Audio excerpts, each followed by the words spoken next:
संघर्षात आले त्या संघर्षातनं मी बोलते. सर्वांना प्रथम जय आदिवासी.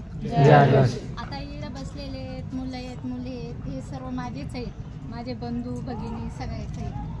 पण मला एक पहिलं सगळ्यांना सांगायचं का ज्या गावातनं 2 जणांनी ते परीक्षा पास होऊन आलेले आहेत किंवा तालुक्यातनं ज्या तालुक्यातनं आलेले, ज्या जिल्ह्यातनं आलेले आहेत तेवढ्यांना पहिल्यांदा फोन करा. आणि तुम्ही तर याच म्हणावा, पण ज्यांनी परीक्षा देऊन जे फेल झालेले त्यांना काय वाटत असेल, आज नाही पण उद्या भविष्यात, आजच्या पिढीला नाही, हे जर 17 संवर्धन वर्गाचे जर पदं भरले गेले नाही, सरकारने आपल्याला न्याय जर नाही दिला तर पुढची पिढी आपली काय करणार आहे आदिवासी समाज, हा महत्वाचा विषय. आता सकाळी पण सरपंचांनी पूर्ण बरेच सरपंच आले, बोलून गेले, ते नुसते येऊन पाठिंबा देणार आणि जाणार याला नाही. आज 6 दिवस झाले ते लेकरं आज उपाशी आहेत, त्यांच्या अन्नात पोटाचा कण नाहीये. हा सगळ्या समाजाला फायदा होणार आहे, त्या 5 जणांचा काही इडा आलेले तेवढ्यांचाच नाहीये. हा विषय सगळ्या समाजाचा आहे. तर प्रत्येकाने फोन करा, उद्याचा निर्णय काय येतो आणि 9 ऑगस्टचा किंवा कोर्टाची याचिका दाखल केलेली त्याचा निर्णय काय येतो. 15 ऑगस्ट आता 4-5 दिवसांनी तर 15 ऑगस्ट येतो, स्वतंत्र दिन आहे.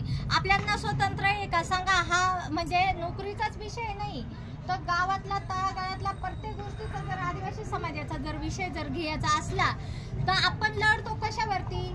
सरपंच काय बोलतो, मी सरपंच झालो, मला गावातल्या लोकांनी निवडून दिलं, तसं नाहीये. पैसा आहे म्हणून तो आज सरपंच आहे, सदस्य पण तेच आहेत. कुठलाही विषय घेतला तरी पैसा आहे आणि पैसा संवर्धन वर्गाचे जर 17 पदं जर भरले तर तुम्ही परीक्षा देऊन हे नंबर घेऊन आलेले आहेत हेच नाही, जे नापास झालेले ते पण कामावरती घेतल्या जाईल. असा एकही बी पोरगा आपल्या आदिवासी समाजाचा तर तो असा बेरोजगार फिरणार नाहीये.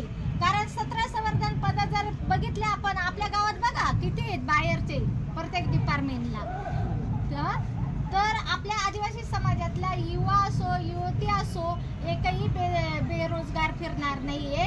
तर सगळं माझं एक सांगणं आहे, तुमचे नातेवाईक असतील किंवा गावातले असतील सगळ्यांना, आणि मी पण एक बाईट टाकणार आहे ती मोबाईलवरती, कारण आपल्याकडे मीडिया एवढी हे करायला आपल्याकडे पैसे नाही, आपण खूप हे. आज जर आपण कुठला विषय घेतला तर पहिला आर्थिक पाहिजे आणि आपल्याकडे ते आपण कमजोर आहे. आपल्याकडे एवढंच आहे का समाजासाठी हे लेकरं आपले बसलेले आहेत आणि समाजातल्या प्रत्येक जिल्ह्यातल्या, प्रत्येक तालुक्यातल्या, प्रत्येक गावातल्या आणि प्रत्येक घरातल्या जर एकच जर महिला आल्या असतील तर आज हा पूर्ण ग्राउंड भरून गेला असता. तर आज मुख्यमंत्री साहेबाला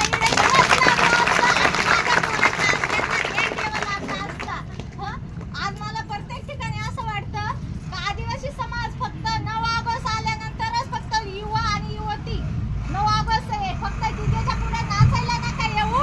तर आज या पोरांसाठी या आणि आज हे सगळे गावागावातनं तालुक्यातनं फक्त काय चाललेलं आहे 9 ऑगस्ट जागतिक आदिवासी दिवस. मी पण आदिवासी समाजाचा आहे.